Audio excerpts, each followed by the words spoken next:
I see that, yeah, people is just arriving. I think that we can start off. Well, hello and welcome everyone. Thank you so much for joining us today to this great conversation, this roundtable called Saving Our Lives, Grassroots Responses to COVID-19 Around the Globe, sponsored by the AHEL Center for Democratic Governance and Innovation here at the Harvard Kennedy School. My name is Emilia Aiello. I'm a EU Marie Slodowska-Curie postdoctoral fellow at the AHEL Center, and I'm going to be the moderator of today's event. Before we begin, the AHEL Center would like to acknowledge the land on which Harvard sits as a traditional territory of the Massachusetts people and a place which has long served as a site of meeting and exchange among nations and communities. We also want to take this opportunity to let Harvard community members know about the Harvard Vote Challenge. So we invite all participants to join the movement at votechallenge.harvard.edu. You will find that on the chat box.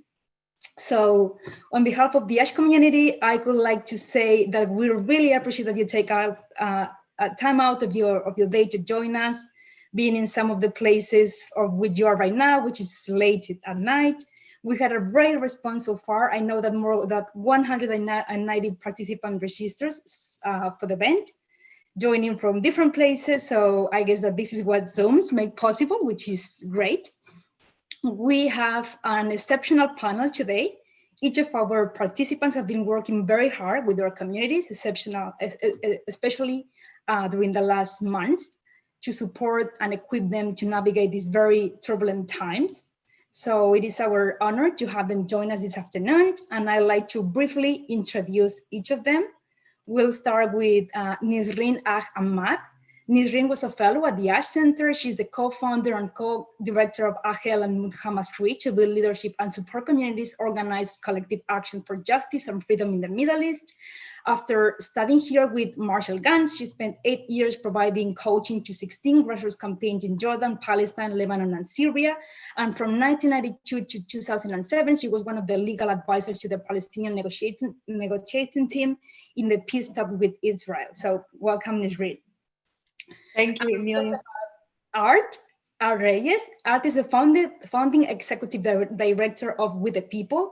He was born and raised in Flint, Michigan, and hailed from 3 generations of proud UAW members. Before With the People, Art was a training director of the Center for Popular Democracy, where he led national training program for organizers, lead staff, and executive directors. And he spent much of 2016 working in Flint, responding to the water crisis and helped launch Flint Rising. Welcome, Art. Our third panelist today is Rosamaria Kostic-Cisneros. Born to a Spanish Roma mother and a Serbian father, Rosamaria grew up between Chicago and Spain. She earned her doctorate in sociology from the University of Barcelona, focused on the study of Roma women and their contribution to plural European context. And since 2010 to the current, she has been involved in the Roma Women Association, Drom, Kotar, Mestipen, and also supporting other grassroots organizations across Europe. Welcome, Rosamaria. And our last panelist today is Nicolas Ayas-Mota. Nicolas is a doctoral candidate in theological ethics at Boston College, where he studies the relationship between the Alinsky organizing tradition and the U.S. Catholic Church. Since 2013, he has been a leader in the Greater Boston Interfaith Organization, GBIO, a metro-wide broad-based federation of 45 congregations and civic institutions and an affiliate of Metro IAF. He has been also involved in the GBIO's most recent campaign for healthcare reform in Massachusetts that he will explain us today. So I'm grateful to have you, each of you, also to take the time to join us in this month of August. That said, I want to give a very brief note on the format that we are going to have. I'll start by asking you to discuss about the work that you have been doing this month. And I'll ask some questions, but I also want to make sure that at least we've got 15 minutes to get some questions from the audience. So please, all of you who are joining this event, wherever you are, feel free to drop up your questions in the chat box. And I also want to remind you, panelists, that this is a roundtable. So please feel free to jump in the conversation. And I want this to be a dynamic interaction conversation between each of you and everyone. So that said, let's go to what we gathered together today. Well, we know that the COVID-19 crisis has shown the cracks in national and international institutions leadership, no?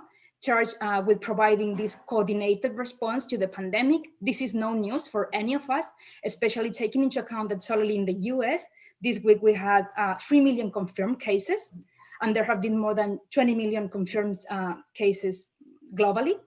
So this is something that we have been discussing over the last months here at the ASH, at the Harvard Kennedy School, reflecting and thinking, okay, what can we do and what has to be our role in order to inform democratic institutions in order to get stronger from this, but and where is that in where we are failing? Yeah, so this discussion today is going to focus about the role that grassroots organizations are playing on the ground. So we know that grassroots organizations are being uniquely effectively in delivering aid and also in guiding communities, in helping to understand and interpret what's going on in a moment in so many countries. Messages that we were getting from different public institutions were sometimes bad or even contradictory. So I would like to start this conversation asking our panelists to talk to 2-3 minutes about the work that your organizations have been doing during these months. You were already working on the ground, addressing already urgent issues related to labor rights, women's rights, racism before COVID, building this organizational infrastructure. COVID arrived, and what happened to that? What happened with the work that you were already doing, and what are the challenges that you have faced? So to start us off, I'd like to begin with Nisreen. Thank you, Emilia, for hosting this and also for having me. It's an honor. So before COVID happened, we at AHEL, we were coaching campaigns in Jordan, Palestine, and Lebanon, different kinds of campaigns. And we were also teaching an online course that's 4 months on organizing in Arabic. And then COVID hit, and in Jordan went into lockdown, complete lockdown, for example. Other countries around the region, a degree of lockdown. And then we found ourselves working with the campaigns we coach, how to deal with the current situation. And they varied. So some of them, like one of the campaigns that you, Emilia, are familiar with, they work with teachers, women teachers, to protect their work rights. So it's a labor campaign, and labor rights campaign. And when COVID happened, many of the schools were now not paying those teachers working online from home, or they were ending some of their contracts. So we were coaching that campaign like, okay, now it's a moment of urgency and there's so much intensity and you're locked at home basically with her children and husband, and she has obligations herself. So that was managed, like we were helping them manage the shift. Other campaigns didn't have the urgency stand up with the teacher campaign hand. So they were leaning towards like stopping activity. And we worked with them to say, hold on, why do you need to stop your activity? It may be an opportunity for you to work during this period. And an example is a campaign in Lebanon, in the south of Lebanon, working with Syrian refugees, women primarily, who were organizing since last year against early marriage. They were early wed themselves, and they're working with other parents and youth not to marry early. And it took some time, like a couple of weeks, to make that shift. Like, yeah, it's COVID, there's a little bit of lockdown in South Lebanon, but how can you use that as an opportunity? And they shifted their one-on-one tactics to on the phone, on WhatsApp, video on WhatsApp, basically. And then they shifted their other tactics to not to gather a lot. So instead of gathering house meetings 20, they went into house meetings 10, and their work and their tactic peaked basically during that period. These are just examples. As for the online course we taught, the students had the same question, like, what now? do we all shift on education and awareness against COVID-19? And we had a session to coach them again collectively on the shift. My colleague Reem Manna had written a paper from her experience with the other campaigns. We shared that. And the last thing we did during that period is a webinar to which 300 people registered. And it's a webinar on organizing during the time of Corona. And people were interested to come and see what's happening. But one of the questions in the registration, if you're organizing, what are you organizing about? And we took 5 examples from the people who registered to showcase what were people organizing around during that period. But I have to say, I think that the reason why we were able to do all that, although we're ourselves in lockdown and challenged and afraid of this new situation, is that our team at AHEL, we had a way of continuing to work as a core team, like meeting every day in the morning just to check in. Once a week, we read a Sufi story and analyzed it and got to know each other. But there were also moments where, like, this is tough, what are we gonna do? Like, not denying it and not just running like crazy. So I think that, although at the time we didn't realize it, but now looking back, I think that was the essence of the work we had. Mm-hmm. I'll stop here and give a chance for others. Thank you very much. Maybe Art, could you? Yeah, happy to dive in. Thanks, Nis. It's really good to hear some of the work that you all have been doing. For folks on the call, my name is Art Reyes. I lead an organization called We the People Michigan that does multiracial working class community organizing across the state of Michigan. And for those that know anything about the kind of electoral playing field in the United States, Michigan right now has a massive spotlight on it around 2020. We're driving a number of different campaigns on a wide array of issues into the early part of the year. There was going to what we anticipated this year to look like. We expected to be pretty intense, but it certainly wasn't anything like what we've ran into. And I think for me, first, I just want to describe trying to figure out holding on to what it felt like at different moments of this. I think really matters because it's also been really easy to be numbed a bit by the experience of what it's been like to kind of go through. It's been about 5 months ago, almost exactly. Our governor declared a state of emergency. Michigan was one of the first states to kind of go into a more intense lockdown. I remember because it was the day that I was flying back from Washington, D.C., was there for some meetings. And I sat on a plane that was normally a packed flight from Washington, D.C. to Detroit and had 6 rows to myself. It was completely empty and desolate. And it was the first time that I was like, oh, this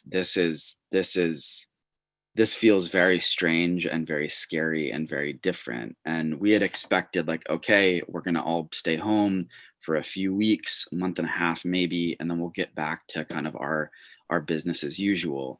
And I think some of the things that became really clear for us at that time were that how people were reacting to it emotionally, what people felt really mattered.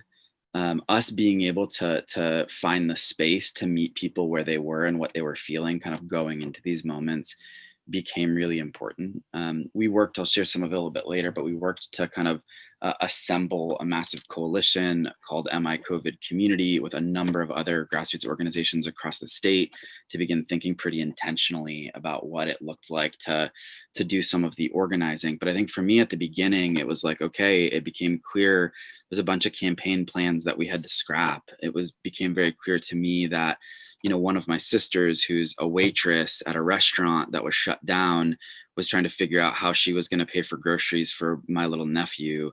I remember kind of coming together with my family when one of my younger cousins, who was 28 at the time, he just turned 29, went into the hospital and then had to be airlifted from a hospital that was very under-resourced to the University of Michigan to be put on a ventilator and a lung bypass machine, where he was for 85 days in total. And fortunately is now out and recovering. But remembering the kind of worry and anxiety of what it felt like to worry about family and community seeing how the crisis cut through lines of segregation that are very stark in a place like Michigan, that the kind of decade plus of austerity that has been driven in places like Flint, where I grew up, Detroit, and other places that are largely communities of color, especially majority Black cities, and watching COVID cut through and watching, just for instance, my Facebook timeline for a series of weeks just be people mourning about lost loved ones that they could not gather to grieve. Or if they were, it was kind of choosing which 5 or 6 family members would get to go through a drive-through funeral ceremony, and seeing how badly that was hitting some communities that have systematically been divested from, that austerity policies have crippled the public health system, the health system more generally, and watching the spotlight that it put on so many of the challenges that we're facing as a society more broadly, but that are very acute in a state like Michigan that has suffered pretty intense economic devastation over the past 2 decades, combined with very, very real racial segregation that has compounded a lot of that work. So beginning to understand and see and feel what that looked like, and beginning to think about, well, what does it feel like for folks who are anxious, who are worried, who are out of work, who don't know how and if and when this is going to impact their family, but also seeing the other side of that became really important for us to notice and enable, which was people also next to the fear and anxiety it was there, also beginning to have expressions of care and love and reaching out to neighbors. Our organizers really dove into creating mutual aid programs across the state, supporting mutual aid programs across the state, where it was neighbors helping neighbors. It was folks who were making sure that people had access to water and food and basic knowledge, and seeing the ways that people really came together genuinely with love and care were also something that we had to be really thoughtful about around how we were able to tap into that, to build that, to make that present and apparent too, alongside of some of the other challenges that people were facing. So it's shifted our work in a lot of important ways, but it's also drawn some real sharp clarity around the challenges that exist around healthcare, around economic disparities, around racial disparities, around a whole host of issues that I think has catalyzed in a lot of ways for us to recognize some of the broken systems that we're operating within and to do something about it. So it's shaken up a lot of the work, and excited to hear a little bit from others and dig a little bit more deeply into it, but I'll stop there. Thank you, Art. Rosamaria, maybe you could go then. Hi, everyone. Hello. Yes, I'm here as part of the Romani Women's Association, Drom, Kotar, Mestipen, that is based in Barcelona, Spain, in Catalonia, for just to be very clear. Yes, so the organization is comprised over 20 years old, and it comprised of Roma and non-Roma women. And when I say Roma, I'll just frame that a little bit, because there may be some misconceptions around what that means. So Roma is an ethnic community that is marginalized. It stems from the north of India. I won't go into a history lesson, but it's a community that is an ethnic community that's marginalized, that it has a history of traveling, has settled in different countries. It's confused. Some people might know the term gypsy, gitano. There are different ways that the community is referenced, but it's considered one of the most deprived, if not the most deprived community in Europe and throughout the world as well. It's quite on the lower part of the global citizen map, and it's quite scary to walk into the situation during COVID. And so the Roma Women's Association, Drom Kotar, we work Roma and non-Roma together, and it's a community of women, of volunteers. There are 2 or 3 kind of day-to-day people, but the rest of us are just volunteers that go and support activities. There are a number of different activities that are carried out by the association. There are are called Roma student meetings, where the Roma women and children gather in different parts of Catalonia, and role models come and share their experiences around education. So education is a fundamental pillar of the work that we do at the Drom Kotar. So the idea is that education breaks the cycles of violence, and that education is a basic human right that everyone should have access to, and that especially in particular Roma girls and women. And there's no, everyone is welcome, as our president, Ana Contreras, always says, everyone is welcome here. It's a horizontal way of working. People can come in and be they're just another part of the family. And there's a really deep love. Artie, we're talking about love and friendship. And so love and friendship and solidarity is at the core of everything we do. And so there's a real horizontal structure in the way that the projects are carried out, the way that the meetings are carried out. We like the term dialogical and communicative and egalitarian. So those are three basic fundamental things that happen in various ways throughout the organization. Roma, for women and children from all ages, at our meetings, you'll see women with babies to grandmothers 80, 90 years old that are very much active and volunteering in various ways. And so during COVID, there was, as we all kind of have mentioned, that there was a kind of a lot of misinformation. There were it was very nebulous. And what happened immediately was our way of working, of supporting one another, solidarity, that was immediately transferred, or I guess not transferred, what we already had was just taken into maybe a bit of a larger scale, so that those networks that we already relied on and working with key people in different parts of, whether it's politicians or academics, we relied on those networks to give us information and for us to give them information. So there was a real exchange there. And that was then also working alongside the Roma women that we've already have a connection with. So a key part was we were building on the networks we already have been developing and had, and those networks, whether they were through WhatsApp or through picking up the phone, that was just happening at a much greater and more amplified, magnified way during COVID. And we can go on to more of that, but I think I just kind of framed that those are the kind of key pillars of the Drom Kotar and the way we work. Thank you, Rosamaria. Nicholas, could you give us a sense? Thank you, Emilia, and thank you, everyone.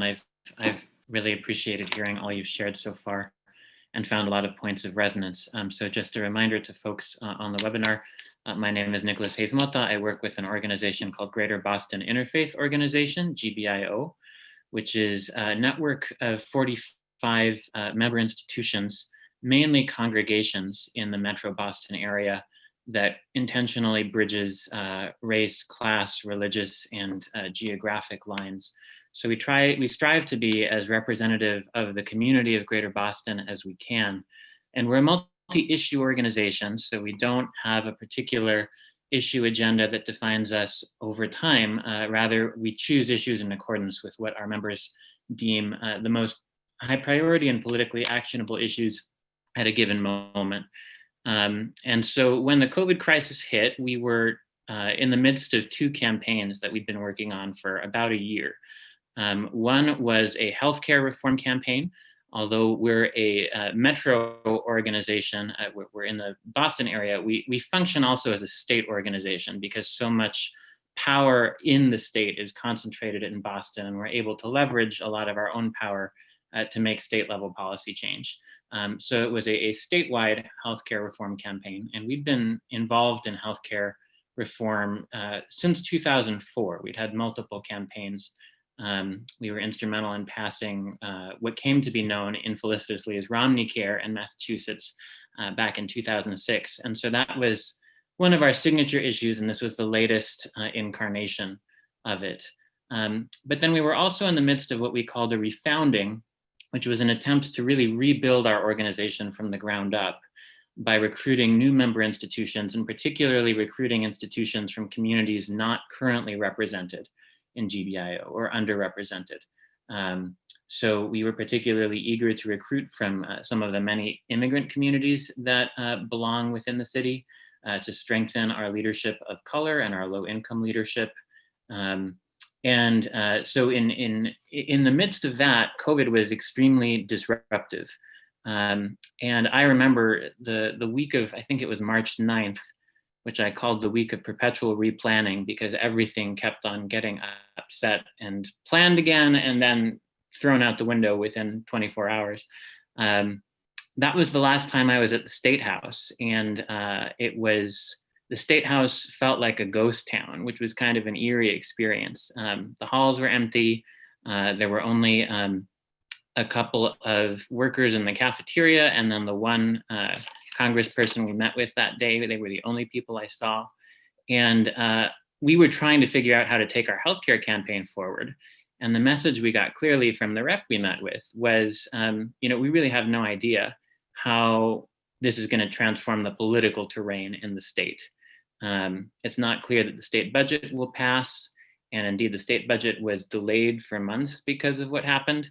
And so we were also given a pretty clear directive that we're not going to move anything forward at this time.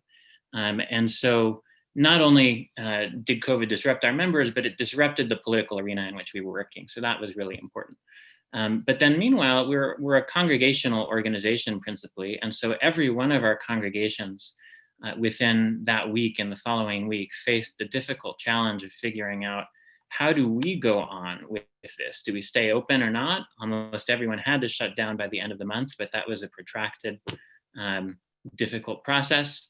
To think of what Art said, how do we have funerals for the people who are dying? How do we ensure our members are getting pastoral care? How do we make sure their basic needs are being met? And so after hearing from some of our top leaders that just the extent of the disruption COVID was causing, we decided to put everything on pause for a couple of weeks to just do intensive listening in the end of March. So within 2 weeks, we had about 250 individual one-to-ones or house meetings with leaders across our organization, just to hear how they were experiencing COVID. And that became the basis for replanning in April. And launching a new campaign that ended up being quite generative for the organization, and I think would speak to how to transform crisis into opportunity. But I'll stop there for now and hopefully come back to that later. Thank you very much all for this great overview that each of you provided. I think that it really gave us a sense of the work that you are doing. I think that what you just said, Nicholas, of this perpetual replanning, I think that so many organizations working on the ground are in this constant perpetual replanning. So from what you say, there are two things that really struck on me. One is this idea of be able to turn crisis moments to opportunity moment. And each of you should mention that. And the other thing is the ability of how organizations that are on the ground need to build the space to stay with people, to build this solidarity, to just be there. So I could love to hear more examples and stories of that.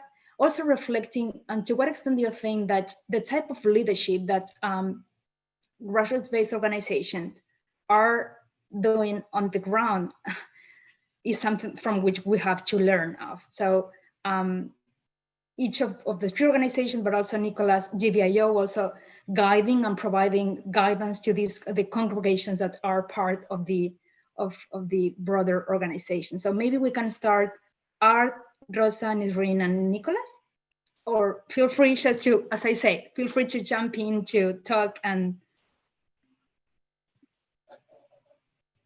Well, yeah, I'm happy to share quickly. Look, I think you know, what I was describing earlier, that like initially, right, there was like an incredible amount for us. It was just like, it's clear we have to pivot to immediate need. There is an incredible amount of immediate need that's happening in a bunch of our communities that just isn't being addressed. So there's a lot of mutual aid that was about bringing people, you know, neighbors together to support each other within that, but using it to also build organizing structures, to build leadership, to be able to bring people together.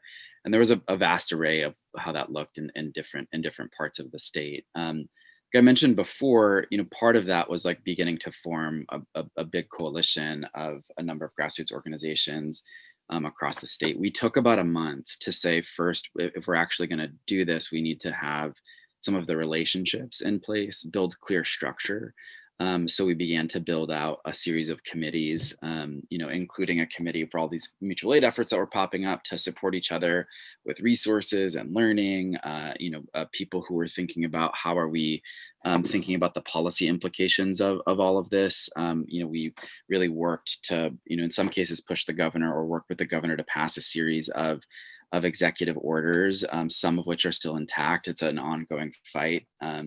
But on things like, you know, a bunch of water warriors in the state fought really hard to pass a moratorium on water shutoffs, a moratorium on evictions, to have non-discrimination against folks who have physical and mental disabilities for medical care rationing. So a host of things that we were kind of moving on, but we also knew that, you know, the kind of right in the United States was making Michigan a flashpoint for the narrative battle. There was a moment where they came, a number of folks from across the state came, about 5,000 people with their cars, and shut down the Capitol and said, their central argument was, we want personal liberty, that we should not be, we don't want things to be shut down. We want businesses reopened. We want things reopened.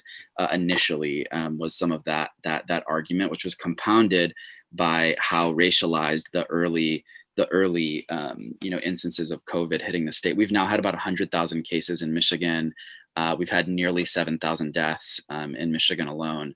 And so, you know, in the first waves of that experience, we're hitting Black and brown folks in places like Flint, where I grew up, Detroit, Pontiac, Benton Harbor, a number of communities there, but particularly Southeast Michigan, especially Detroit and Flint.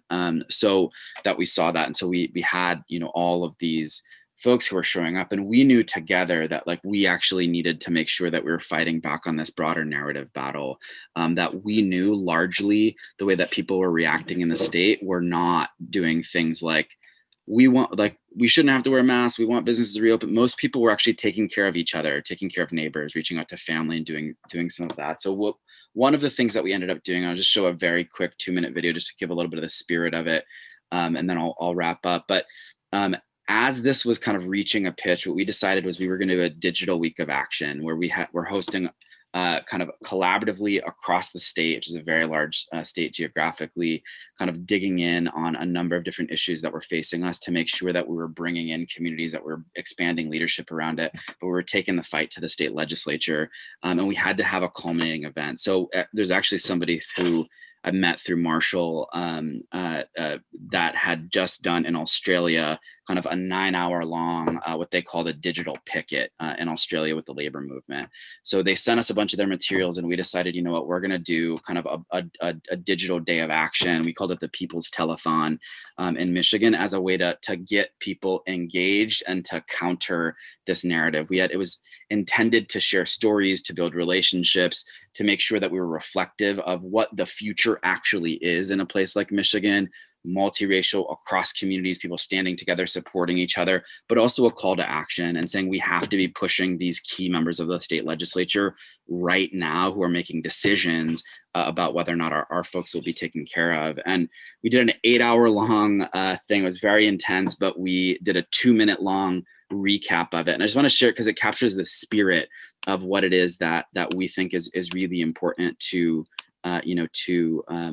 the fight more broadly for the future. This was right before Much of our work has pivoted to kind of being in the streets, supporting Black organizers in particular in the streets, demanding justice after the murder of George Floyd and a number of other folks. But what this allowed us to do was build some of the infrastructure that was critical there to say this is all of our fight, and so we have to be bringing a lens that actually is looking at the racial disparities in our state and focusing on that. So this happened right before we began to pivot to say the response to COVID, the response to the revenue crisis that's creating in our state, and the response for the need for us to be in the street supporting Black organizers who are demanding dignity and justice and defending Black lives, that we need to be there too. So this all happened right before those moments in our state. So let me just share this really quickly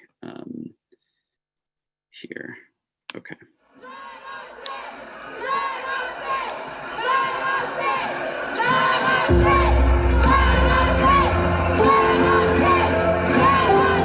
How did they come up with this number of 6 feet?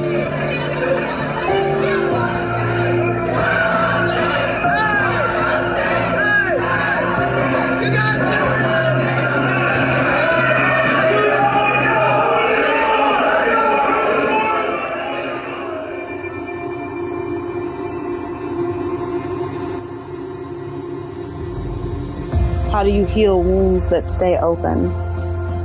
How do you feel? Be loved.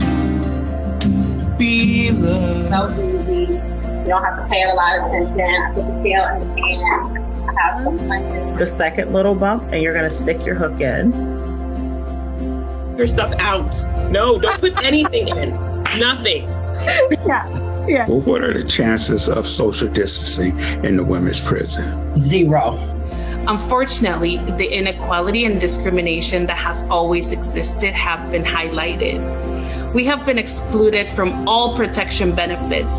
And I'm imploring you to join with us to make sure that every policy recommendation that has been rendered this evening becomes life, that it grows legs, and those legs and arms are your legs and your arms.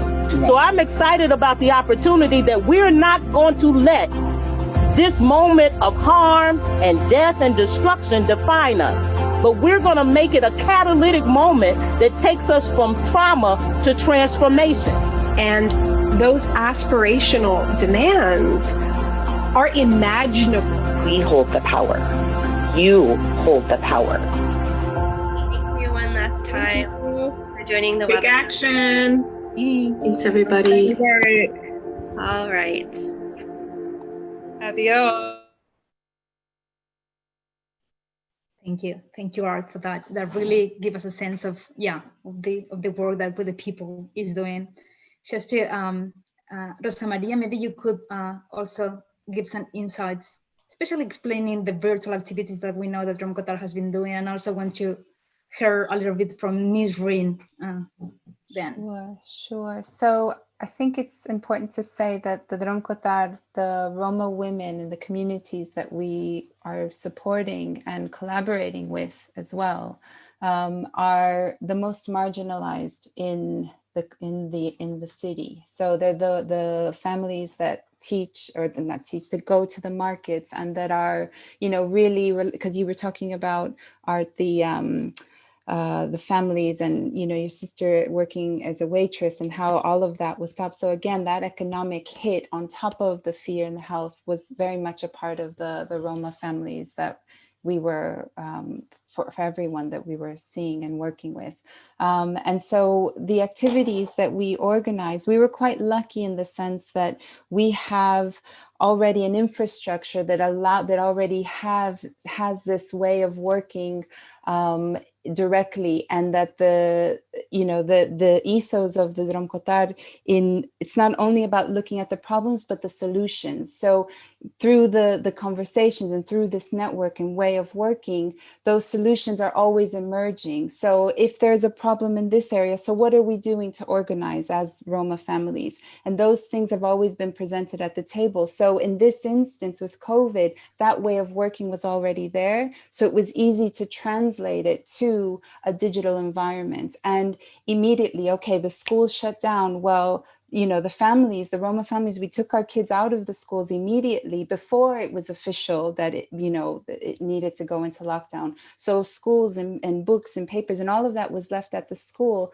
out of fear to protect our children.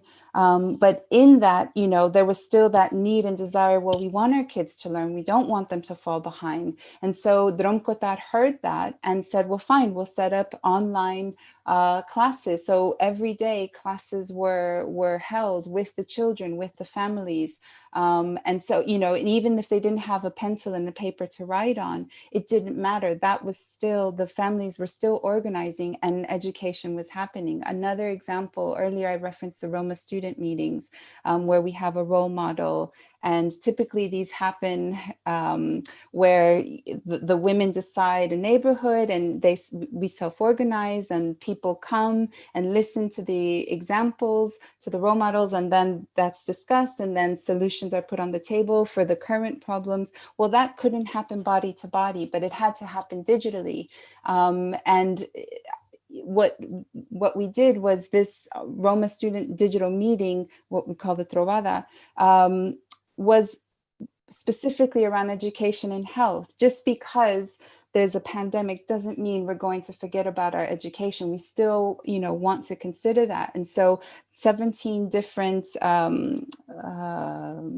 areas of the country came together and key members came together, and we had an online Trovada where people were discussing their fears, but also possible solutions and seeing other ways that the community members had been organizing. So again, this infrastructure of offering a solution and reflecting, as someone else was saying about reflecting together, that was already happening for us. So we could just kind of move quickly and rely on that because that dialogue has always been happening. And that was, we were in a position where then we could say to political entities, look, this is needed, or this isn't reaching the communities, therefore you have to do that. And also information from that was coming from the institutions, the political entities, health organizations, that was being shared with the women, and that was then having this massive impact that, because there was a lot of misinformation that was going around during that time. And so again, we were sharing information, but also receiving information. So there was a real dialogue that I think was quite important during this time. And again, that network and that calmness and positivity and moving from a place of love. I think there was always love in the room, and that was really, something that is very unique to Drom, and working in a way where, there are strengths and weaknesses, and so how do we bring that together in a digital environment? And also, as I said earlier, there were young and older people that were organizing on Zoom. And these are people that had never used Zoom, that have never, when I'm saying that there are poor communities, but there was a will, there was a way to organize and to make sure that these classes were happening, and that they attended the Trovada. So you had people on their phones, and grandmas and a younger woman trying to attend this meeting around health and education. That it was beautiful. I wish we could share the screen grabs of that, because that's something that's also very much a part of the Roma community, that our families are so important to us, and that that came across even in the digital, that fear, but also, okay, how can we organize together? And so we were quite lucky with Drom in that structure. Rosamaria. Nisreen, I think that is very interesting to hear from you. Also, you were talking at the beginning of your intervention how AHEL was able to transform this moment of crisis into opportunities. But I think that is very interesting if you can also explain a little bit on the role that AHEL has been playing, organizing also in the context of the Middle East countries like Palestine, Jordan, Syria. That is very unique of AHEL in this panel. Yeah. I'm listening to these two great stories from Art and Rosamaria, and I'm thinking there's an important conversation to happen here. Maybe not now, maybe not this panel, but I think there's like the degree of lockdown or social distancing or openness actually makes a difference to the story or to the organizing. And the duration of how long has it been since COVID and we're organizing also makes a difference, because I'm noticing that the challenges / opportunities that were there when it started are very different now, or were there when we were in lockdown are very different now when we're back at work, but locked in basically into this weirdness. Anyway, it's a different conversation, but I just noticed it, I think, as the speakers before me spoke. Anyway, opportunity and challenge. So a story is that in the past 10 years, as AHEL was helping leaders organize, there are these two women, Palestinian women in Israel. They ran for municipal elections. It's very rare for women to win municipal elections. It's very rare for Palestinians to win in what they call mixed cities, where Jewish Israelis and Palestinian Israelis are living. So they won. And that happened 2 years ago, and we have relationships with them. They know organizing, Marshall Gann's methodology. And when COVID happened, they kind of almost immediately, lockdown wasn't 100% in Israel in the beginning, they almost immediately started organizing neighborhood committees. And it was organic, but because they know organizing, like the first meetings of the neighborhood committees forming was storytelling. Because they know organizing, they invest, and because they're women, they invested so much in relationship building. And then they started building a database of who's in the neighborhood. And this has never happened in Palestine. Actually, at some point in the past, the Palestinian members in the Knesset tried to pass a law allowing them to have neighborhood committees, and it was shut down. So now they are having neighborhood committees, and they're creating this database. And in the database, it's asking, what do you need? But also, what do you have to offer? And suddenly it became like this resource bank for the community. And do you want to volunteer for the community? And they organize themselves, calling each other to volunteer and so forth. And then you have a group who was helping the elderly in the community. I mean, in the Arab world, the communities, it's not an individualistic society. Like, people live with their families. Upstairs is my brother, downstairs is my sister, like next door is my uncle. It's all together in a way. But even with that, they were going out and visiting other elderly in the neighborhood who perhaps their kids were locked elsewhere or they're not around them. So that's kind of solidarity being built. Or they had a number, like a helpline. They thought they will be helping women with the teaching of their children because it went online, as Rosamaria was saying. But they started getting a lot of calls about people who are losing jobs. And you're talking about the poorer areas, you know, in Israel, because there is this structural discrimination against the Palestinians inside Israel. So they're losing their jobs, they're losing their safety. They're often day workers. They don't even have a job. It's day by day that they make income. So this system of solidarity and beautiful neighborhood committees came into place in the two locations. These women had one municipal seat, in Lud and in Asifia. And we're working with them, not too much, but we're working with them. And we're always thinking two questions. Number one, is this organizing of these neighborhood committees going to build leadership for after?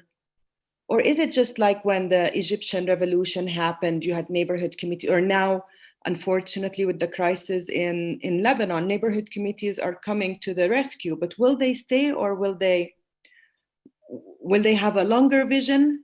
Will they be supporting the municipal council or maybe holding it accountable? Or is it just a response to the crisis? So that's the first question. And the second question, just because we live in the same neighborhood doesn't mean that I share the value system of my neighbors. So, and it doesn't mean that I have shared leadership principles or approach. I still may be a dictator, egocentric leader. So how can we use these opportunities to get the conversation going on values and on shared leadership, and not just pause again in the traditional way of leadership? So I found that, yes, it was an opportunity, but yes, it is a challenge given if we want to have long-term for it, or we want to have promise in the future. Thank you, Nisreen. I think, Nicholas, that before you jump in, there is a question from the audience that you could tackle it. It says, many of us shift towards direct aid to meet huge COVID-19 needs. In what ways has the shift been draining from the policy and advocacy work, and in what ways has the shift bolstered and energized the political policy and advocacy work? I think that this is a great question, yeah, to reflect on the work that you have been doing in GBIO. Sure, I can speak to that. So I think I stopped last on talking about our shift to listening early in the COVID crisis. And I hear a lot of commonality between what the other panelists have shared, but essentially what came up for us from the listening conversations was a number of things. One, people were struggling with a wide variety of needs. And so our leaders made the decision to adopt a broader agenda than we'd had before this specific healthcare campaign. And we decided to lean into issues we had experience working on. We had relationships established. We built some recognition and power that would still speak to the moment. So we decided to focus on decarceration, on housing, and specifically on stopping evictions, and then broaden our healthcare outlook to focus on the needs that were emerging from our community. So telemedicine, affordability, et cetera.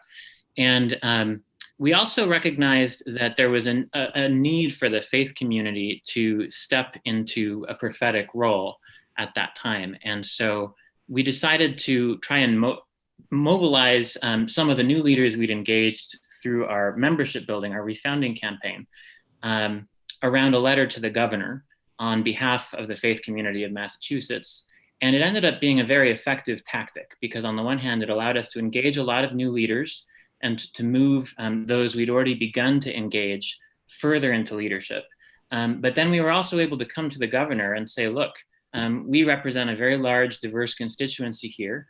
We have a moral voice. We want to bring a focus on the most vulnerable and on the sanctity of human life, on the values dimensions of this crisis, to bear on the public conversation we're having and to make sure our needs are communicated to you and the other leaders in Massachusetts. And we had a pretty rocky relationship with the governor before that for years. He met with us within a week after that letter was delivered to him. And it began to get response from a number of other officials in Massachusetts. So by the end of the month, we'd met with the Attorney General, with whom we had a more established relationship, with a number of leaders in the Senate, with some leaders in the House. Our decarceration work began, leading us to meet with DAs and sheriffs. And so it was really a moment of a turning point for the organization, I think. It actually ended up gaining us a lot more statewide political recognition than we had before. But at the same time, it generated a lot of energy among our people, because one of the things we'd heard in our listening was, well, one, people were at very different places. So some people had a lot of capacity now that they were in their home all the time and didn't have much to do. Some people had less capacity than ever, because they were taking care of their kids, or they were still going to an in-person job that was far more demanding and dangerous than before, or they were pastors trying to take care of their communities. So we needed to accommodate the different places where people were. But we also sensed there was a real hunger, which I've heard several of you speak to, for connection in a time that could be very isolating, and for real connection, grounded in our values as people of faith, albeit different faith traditions, and our material needs. And so the way the organization was able to mobilize around that new campaign over the course of April and May, and we continued doing the listening week. We launched the 2000 How Are Yous campaign, where we had people from across our members continue calling their folks to just see how they were doing. But it meant when George Floyd's murder happened on May 25th, and we faced another moment of reckoning in our country around racial justice. we were kind of ready to respond to that. And so our message changed very quickly from one focused on COVID to one focused on the two pandemics of COVID and systemic racial oppression in the United States. And so a lot of our work then shifted also to, not shifted, but added police reform to the agenda. And we were able to move on that very quickly. So we, over the course of the last 3 months, we've had a number of policy successes. Governor Baker, working with us and a coalition of other organizations we were collaborating with, passed one of the landmark eviction moratoriums in the country. We've made some progress on housing more broadly. We were also able to actually pass a healthcare bill 2 or 3 weeks ago, which we were really not expecting to do. And it wasn't everything we wanted, but it was significant. And we were also able to pass health reform, and some of the representatives, not health reform, police reform. And some of the representatives we were working with in the House gave us a lot of credit for having mobilized hundreds of people to act on that very quickly.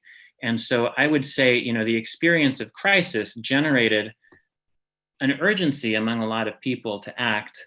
But meeting that, I see Marshall in the chat here, with strategic leadership from the top and building on the established relationships we already had was really necessary to moving forward. So all of those things kind of came together.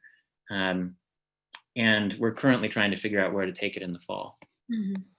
Thank you, Nicholas. That's a great reflection, and also give us a sense of how each of you, each of the organizations in which you're working is really pushing in order to turn these moments into policy moments. And we are seeing how this is not just, and also the work that the organizations have been doing is not have helped to shift the narrative of being a health crisis to be also a moral crisis, to be an economic crisis, which is putting under pressure also the most vulnerable.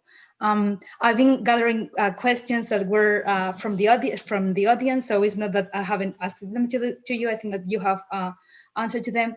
Just to end with, I think that it could be interesting to hear, what do you think that should be the role of academia in facilitating this discussion between leaders on the ground, helping to interpret what's going on? Like, I'm thinking in forums such as this one, the HKS.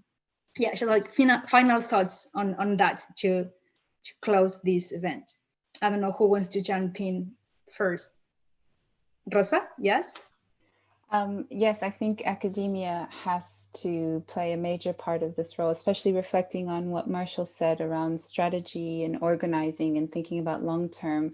I think there needs to be that conversation where, you know, there aren't silos of information happening, but what's happening at a grassroots level has to enter into academia, and academics have to listen, because there's, you know, real knowledge and a solution that's happening at a grassroots level for the most vulnerable, for communities, and that can inform academics and the type of work and the research, and that relationship is very much an important part of the Drom. And we've seen, you know, for the last 20 years that relationship is very important. And when there's that conversation, things really change. There's shifts that happen not only on the ground, but academically, that informs policy. And that triangulation is so unique. And, you know, I mean, I could speak for hours about that, but that is very much an important way, that there's an egalitarian way of working, and that academics can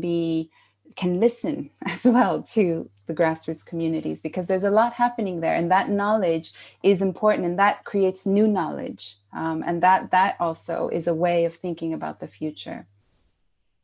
Thank you. I'll stop there. To add something else?